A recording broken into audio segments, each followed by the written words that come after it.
Bienvenidos a Comics vs Charlos, espacio donde analizaremos las repercusiones económicas del Buen Fin.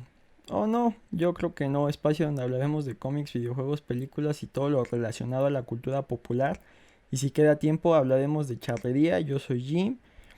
Y en esta ocasión hablaremos de las cosas que no tienen mucho sentido en los cómics. Cuando cuentas una historia ficticia, establece ciertos puntos que van a ser básicamente el mundo en el que estás definido. Un ejemplo muy claro es Harry Potter. En Harry Potter, a pesar de que existe la magia, hay cosas que todos entendemos y aceptamos como válidas y hay ciertas reglas que no se rompen. Por ejemplo, no puedes revivir a los muertos y eso hace que en la historia las muertes tengan significado. Esto del giratiempo, en el tercer libro está muy definido que solo se puede regresar cierto tiempo y hay ciertas reglas. Y un ejemplo de cuando rompes estas reglas narrativas, todo se puede ir al diablo, es en El legado maldito, que es la obra de teatro, que a mucha gente no le gustó porque rompe con estas reglas ya establecidas. Tienes ejemplos como Star Wars, donde había ciertas cosas definidas por George Lucas, tal vez en la trilogía original. Extendió un poco y cambió ciertos mitos en las precuelas, como con las miniclorias, haciendo que mucha gente se bajara del barco de seguir creyendo esta historia. Y ya cuando pasó a ser propiedad de Disney, todavía rompieron más cosas y llegó un momento en que a mucha gente ya no le gustó. Todos tenemos que ser cómplices, todos tenemos que creérnosla mientras estamos viendo esta historia. Mientras consumes a Harry Potter, tienes que creer que esa magia existe. Mientras estás viendo Star Wars, tienes que creer que la fuerza existe. Y lo mismo pasa en los cómics y más en Marvel y DC. Hay ciertas cosas que realmente no tendrían sentido, pero todos nos hacemos cómplices. Que Superman venga de Krypton y que absorba las energías de luz del sol amarillo que hagan que tenga más poder y que el sol rojo lo debilite. Todas estas convenciones, si bien suenan ilógicas, nos hacemos cómplices y nos las creemos, pero dentro de este universo hay cosas que nunca han estado como que esclarecidas y son las que vamos a tratar hoy. Por ejemplo, iniciando con una que a mí me llama mucha la atención, es el odio que hay hacia los mutantes dentro del universo Marvel. En Marvel originalmente había pocos héroes. Están los de los 40 como el Capi o Namor, que son los de los que rescataron ya cuando fue la era Marvel, que inició con los Cuatro Fantásticos. De ahí salió Ant-Man, Hulk, Spider-Man, Thor, Iron Man, la Avispa, el Doctor Strange, Daredevil y Nick Fury como personajes, digamos, principales de este universo Marvel. Y dos equipos que fueron los Avengers y los X-Men. Mencioné aparte a los Cuatro Fantásticos porque con ellos empezó todo. Entonces, los X-Men tenían esta condición de reflejar a las minorías de la época, ya sea la comunidad LGBT, ya sea minorías raciales en Estados Unidos o este tipo de cosas. Entonces, aparte de las historias fantásticas y de enfrentarse con villanos y de los superpoderes y demás, tenían esta crítica social y estos mensajes que, si bien los analizamos con la óptica actual, tal vez las historias se vean muy inocentes. En su momento sí significaban bastante y de hecho eso hizo que por muchos años los X-Men fueran el cómic más vendido y en Marvel, y aparte el más popular. Eran un universo aparte, por así decirlo. Si bien en sus inicios los X-Men no funcionaron, creo que los cancelaron y luego los retomaron. En el momento en que Chris Claremont los escribió y algunos otros dibujantes que lo acompañaron en su recorrido, le dieron a los X-Men otra dimensión. Básicamente los X-Men eran los que venían en Marvel, nadie pelaba a los Avengers. El hecho de que ahora sean tan populares los Avengers viene más de la necesidad, no de la popularidad. Cuando los noventas ya no podían costear la situación de una editorial porque había más entretenimiento, Marvel vende los derechos de algunos personajes como son Spidey, como son los Cuatro Fantásticos y como son los X-Men, para que puedan estar en otros medios. O sea, ellos seguían siendo dueños de la propiedad intelectual, pero los derechos para cine y televisión y otros medios los tenían estas empresas. Por eso tenemos la saga de Fox de X-Men. Cuando Marvel quiere llegar al cine, que no cuenta con estos personajes, decide irse con otros personajes que no eran tan populares, que son los Avengers, iniciando con Iron Man. Entonces, dentro de las historias editoriales, pues los X-Men siempre han gozado mucha popularidad, pero ya dentro del universo Marvel es muy curioso que sean víctimas de estos ataques de discriminación. ¿Por qué? Si lo analizas seriamente dentro de los personajes que no son X-Men, hay muchos con poderes y con habilidades que también deberían de crear miedo en el público. Ahí tienes a tipos como Spidey, que al no juntarse con los X-Men no se considera un mutante, entonces no recibe esta misma discriminación, pero también es un tipo que puede tomar un auto y lanzarlo, que puede trepar por paredes, que puede crear un caos, que supuestamente es este temor que tienen los X-Men. Entonces, en el momento en que el universo Marvel creció tanto y hay tantos personajes con orígenes tan distintos, no tiene sentido que sigan discriminando a los X-Men por haber nacido así, cuando hay muchos personajes que te podrían provocar el mismo temor y esta misma sensación. La idea es que como ellos nacieron así, son el siguiente paso a la evolución, hace que la mayoría se sienta intimidado por ellos, pero vamos, te intimida lo mismo que Tony tenga una armadura con la cual puede dominar un país pequeño, que Cyclops que solo lanza rayos por los ojos. O sea, creo que si bien siempre se ha intentado mantener esta crítica social y este doble sentido, ya en un universo conciso que sería el de Marvel no tiene sentido. Pasamos a Thor, que aquí el hecho de que exista Thor en el universo Marvel rompe que sigan existiendo ciertas religiones. O sea, buscan que siempre el universo en el que están los héroes refleje el universo actual, pero entonces no le veo sentido que siga existiendo otras religiones. O sea, básicamente al estar Thor, todos deberíamos de orar hacia él o ese tipo de cosas. O sea, siguen mostrando imágenes del Vaticano, de mezquitas y demás, cuando pues estas fes deberían de haberse visto afectadas y ya solo haber una sola religión que sería con Thor. Entonces, esta contraposición de ideas de que siga existiendo el catolicismo, el judaísmo y demás, y ya hay evidencias de deidades reales, pues es bastante extraño. Y ahí hay otra cosa que no se sostiene dentro del universo Marvel, que es que en Thor la mitología que te plantean es que existe el Yggdrasil, que es el árbol que sostiene, digamos, que la realidad, y que existan otros reinos, y uno de esos reinos sea Midgard, que es la Tierra. Entonces, básicamente lo que te plantean a nivel cósmico es un paralelismo con lo que hay con los Asgardianos. A nivel cósmico hay otros planetas como el de los Kree, como el de los Skrull, como el de los Shi'ar, que están en otras galaxias y también interactúan con los humanos. Entonces básicamente está el universo completo, y la Tierra entronca con el universo que sería el de los Asgardianos. Y de ahí se puede viajar a los otros mundos. Entonces no hay una coherencia entre lo que hay como ya universo conocido y lo que es el universo que te plantean nada más los Asgardianos. Y este choque que hay de que haya razas alienígenas tanto en Marvel como en DC trae otra inconsistencia. Básicamente todas las culturas alienígenas se rigen como un solo mundo y un solo gobierno.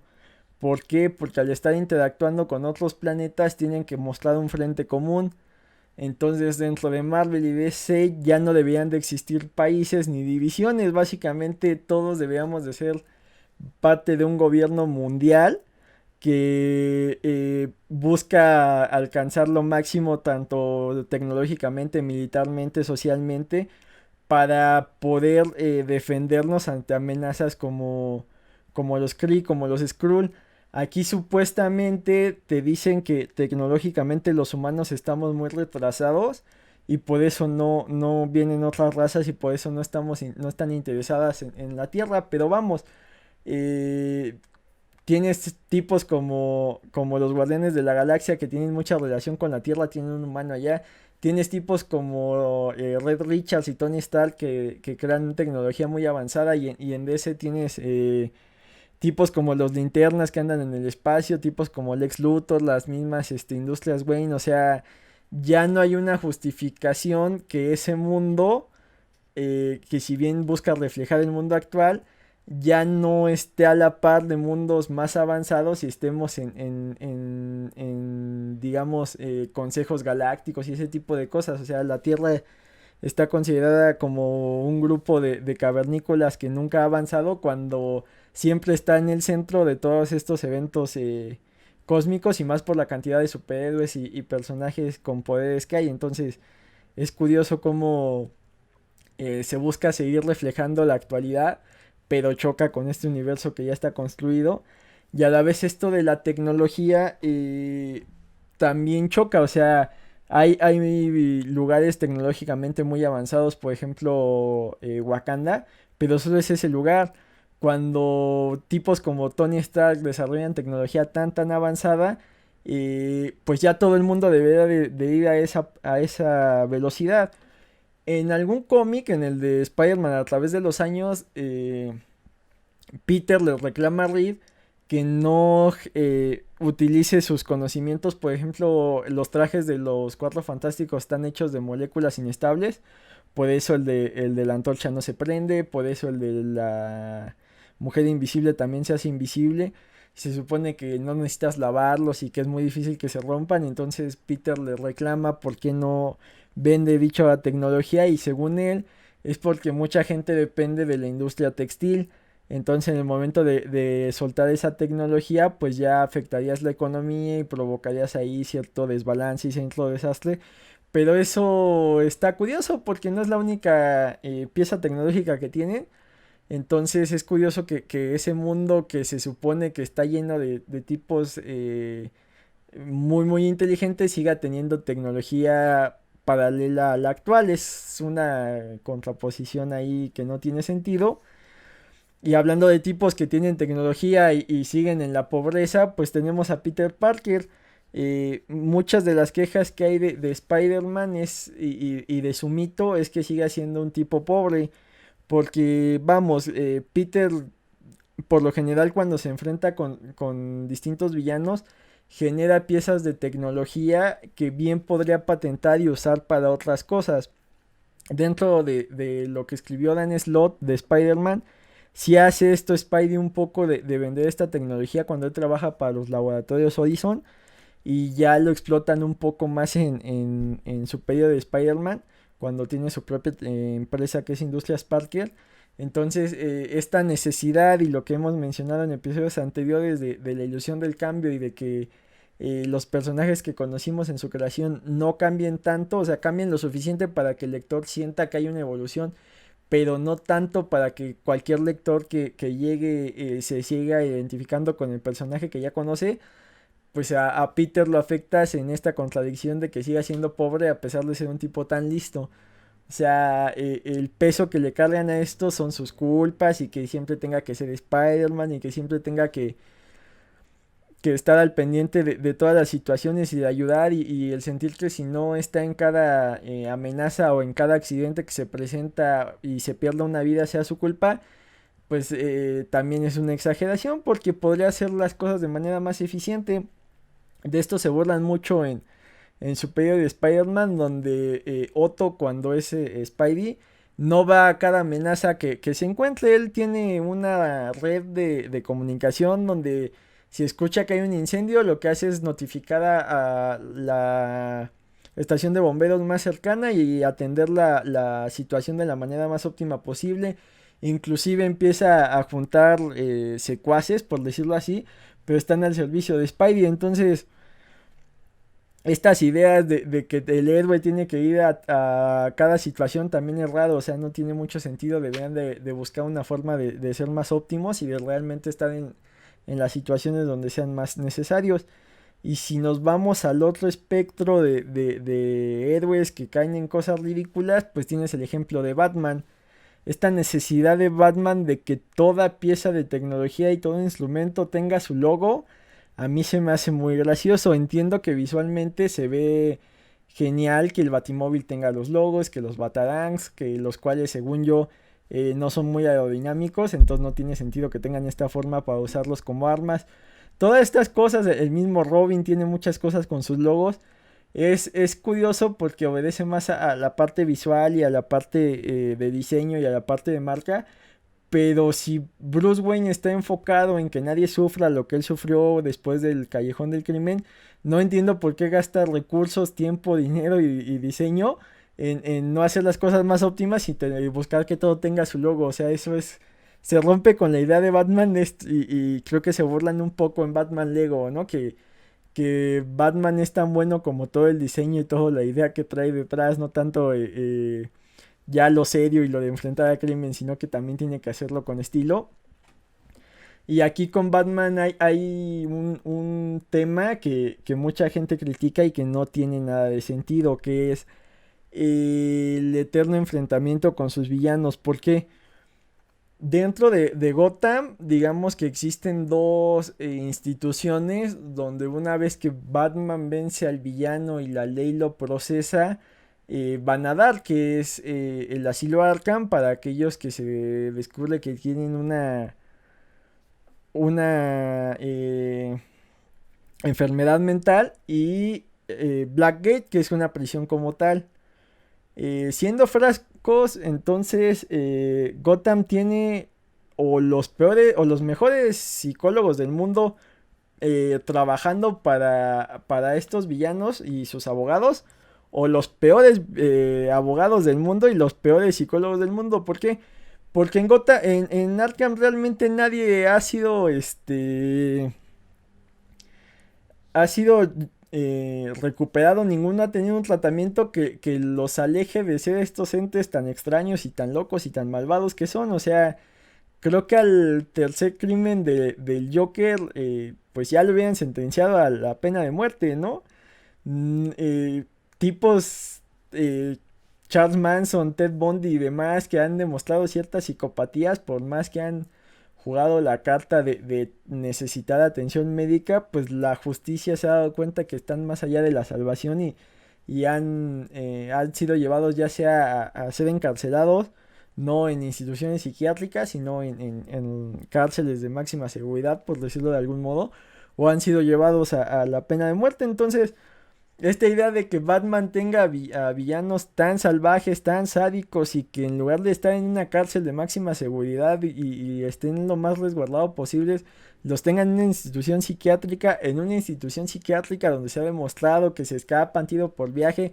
Además, tener a todos juntos cuando podrías enviarlos a distintos estados y tratar de darles atención personalizada, pues no tiene sentido y se ve genial, ¿no? Cada que Batman va y visita Arkham y en todas las celdas están sus villanos y lo están viendo y lo amenazan, pero en un nivel lógico y en un nivel práctico no tiene nada de sentido. Ahora, este tipo de temas con los villanos, también los villanos tienen ahí muchas cosas que son más de risa que aceptamos, pero somos cómplices. O sea, tipos como Otto Octavius, que es un gran científico y se case con el tema del pulpo y haga tecnología con forma de pulpo. Tipos como Norman Osborn, que se haya casado con la idea del duende. En el caso de Batman, el acertijo o el pingüino o dos caras que tengan que seguir esta necesidad de representar un personaje también es gracioso. O sea, tienes villanos como el Kingpin o Lex Luthor que realmente están como que en una liga aparte y que no juegan con esta idea de que todo tenga que lucir igual. Y aparte son más aterradores y más aterrizados a lo real. Y tienes tipos que son más caricaturescos y no tiene mucho sentido ese compromiso que tienen con seguir con su temática. Se ve genial en los dibujos y se vuelve cómico ya si lo analizas y llevado al extremo en casos como la serie de los 60 de Batman donde inclusive sus crímenes tenían que ser temáticos, lo cual se acabó siendo una burla y un tema recurrente de parodias y demás. Y otro tema que a mí me causa mucho ruido con los villanos es que no repitan planes.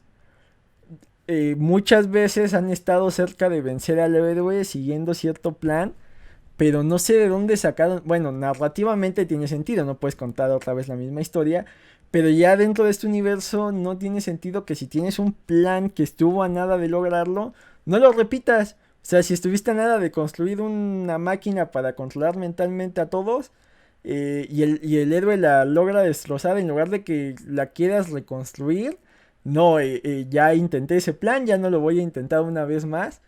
Eso a mí me da risa, entiendo que pues las historias no se pueden repetir, pero no tiene sentido. Y aparte, esto de las máquinas, que van a llegar a hacer un gran plan, se repiten mucho. Y es muy curioso cómo por lo general hay un mecanismo para poderlas destruir. En universos como el de Star Wars, ya se creó toda una película que es Rogue One para decirte por qué la estrella de la muerte puede ser destruida. Pero vamos, tipos como el Doctor Doom, tipos como Luthor, tipos que se supone que son mega genios y que tengan dispositivos que con una pequeña falla puedan ser destruidos, es un chiste. Y es un chiste que ha recalcado series como Phineas y Ferb con el Doctor Doofenshmirtz y asociados, que él pone un botón de autodestrucción en todos sus aparatos, entonces lo hace más fácil para Perry, pero también es un gran chiste y un gran gag a este tipo de villanos que construyen máquinas que suelen ser destruidas de manera sencilla. Ya siguiendo un poco con Batman, y por ser el mayor ejemplo, esta idea en DC de que tengan adolescentes acompañándolos me parece extraña. Por un lado, editorialmente, el pretexto de Marvel para no replicar esta idea es que el Capi perdió a Bucky cuando era adolescente y por ende él ya no quiere exponer a nadie. En su momento quiso tener a Rick Jones como un Bucky, pero los fantasmas de la pérdida hacen que desista de esto. Y de ahí en fuera, Marvel se centró más ya directo en héroes adolescentes como Spidey.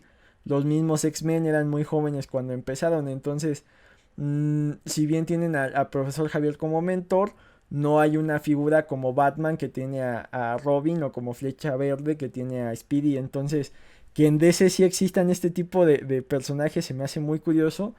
Y más que todos lo acepten, tipos como Jim Gordon, el de la policía de Gotham, que interactúe con Batman y no le diga, oye, no puedes tener un adolescente en estas situaciones, te voy a mandar a los de lo que sería aquí en México el DIF, una cosa así, o sea, no te voy a mandar a los de protección del menor para que no lo estés arriesgando porque el Joker lo vaya a matar golpeándolo con una barra de metal. Este tipo de situaciones, o sea, si un adulto ya está exponiendo su vida y es complicado que un adulto decida hacer algo así, y está llevado en el caso de Batman, por la tragedia y años de entrenamiento, que pongas un adolescente que tal vez no tenga ni la convicción ni todos los años de entrenamiento a arriesgarse así, pues no tiene sentido. O sea, ha habido series y ha habido otras versiones donde se les recrimina a estos tipos de héroes tener a tipos tan jóvenes ayudándolos, pero es algo que todos ignoramos y preferimos aceptar, ¿no? Que haya tipos como Robin por ahí ayudando. Y otro de los detalles que me causan mucho ruido con Batman es la existencia de la batiseñal. Vamos, si tú eres un villano, te esperas a provocar un caos, ya sea cualquier distracción, te esperas a que James Gordon ponga la batiseñal, sabes que Batman puede llegar ahí, y ahí lo emboscas y se acabó. Pero no, o sea, todos nos hemos casado con esta idea de la batiseñal. Y si bien algunas cómics mismos de DC la han criticado, la justificación es que es un símbolo más para los criminales, como un recordatorio de que Batman está vigilando. Pero si cada 3 meses se fugan todos de Arkham Asylum y los villanos de Arkham Asylum no le temen a Batman, creo que una batiseñal pues no tiene sentido tampoco. Dentro de su periodo de Spider-Man, cuando Otto se vuelve Spidey y Jameson es el alcalde, eh, pone algo similar a la batiseñal y llega Otto, la destruye y le dice que no sea imbécil, que eso solo va a ponerlo en peligro porque los villanos van a saber dónde está él. Y ya le da un celular y le dice es más fácil que nos comuniquemos así. Entonces, si bien es un símbolo ahí único de un superhéroe, pues sí es algo eh, un poco gracioso y es más gracioso porque se contrapone con una de las versiones más cómicas que existe, que es la de Batman de los 60. Eh, Supongo que por cuestiones técnicas no ibas a desplegar una batiseñal en el cielo, no encontraron la forma de hacerlo, entonces Batman se comunicaba con el comisionado a través de un teléfono rojo, lo cual tendría más sentido que una batiseñal dentro de un sinsentido completo que era esta serie de los 60, ¿no? Eh, Otra de los temas que no tienen tanta coherencia es personajes como Batman o personajes como Iron Man que no hagan el financiamiento adecuado para los héroes que ellos saben que no tienen el presupuesto. O sea, si bien Batman y su Batifamilia todos tienen más o menos la misma tecnología, pero pues él sabe de otros héroes que no tienen los mismos recursos o los mismos gadgets y no ponerlos a la disposición pues es extraño. Y es más extraño dentro de Marvel que tipos como Hawkeye, como la Viuda Negra, como el mismo Capi no hayan recibido una armadura por parte de Iron Man. Vamos, o sea, tú tienes un mini ejército que te protege y que cuida tus funciones vitales y que te ayuda a combatir el crimen. Y tienes un tipo que solo tiene arco y flechas y esperas que den los mismos resultados. Supuestamente en Marvel lo justifican diciendo que mantener una armadura de Iron Man es insostenible en cuestión presupuestal.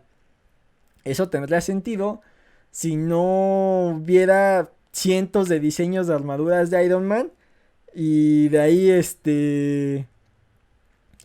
esta idea de que no tenga el dinero para pagarlas, pues se vuelve un chiste porque pues tiene muchas para él y le creó una War Machine y le creó una Rescue, que es Pepper, pero para los tipos que sí se rifan día con día, como Clint, como Natasha, pues no hay dinero, entonces eso también es un tema ahí recurrente de que se vuelve una burla, ¿no? Que sea tan envidioso.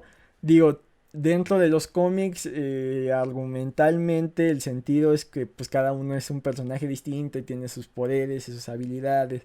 Entonces que todos tuvieran armadura, pues acabarían siendo copias de Iron Man, pero si lo analizas dentro de este universo, pues sí, es un poco gracioso.